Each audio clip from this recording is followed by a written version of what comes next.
Simameni hapo kwanza. Wewe simama hapo unakuwa na kielele nini?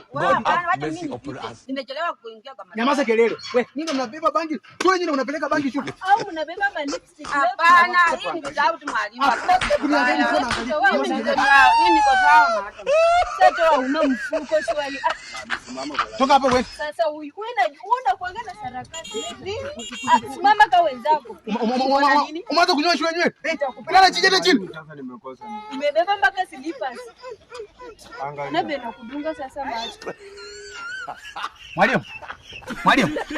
Uliangalia magunyungu ile kunyoa uone kunyoa peke yake wewe. Unanibadilianga ni maana.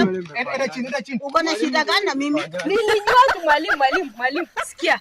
Dia Mr. Prince yangu. Si huyo ni bwana. Nyamaza. Huyo wangu. Nyamaza kelele. Okay, nyamaza kelele. Mpaka si Ariel pata 03. Mwanafunzi. Wewe unataka aje? Ulipata si Ariel 03. Hata vile yako rafiki yako wewe pia unataka mimi nisikue rafiki yako. Hiyo nitaka kupelekea principal. Hata wewe peleka na kutuma. Mwalimu.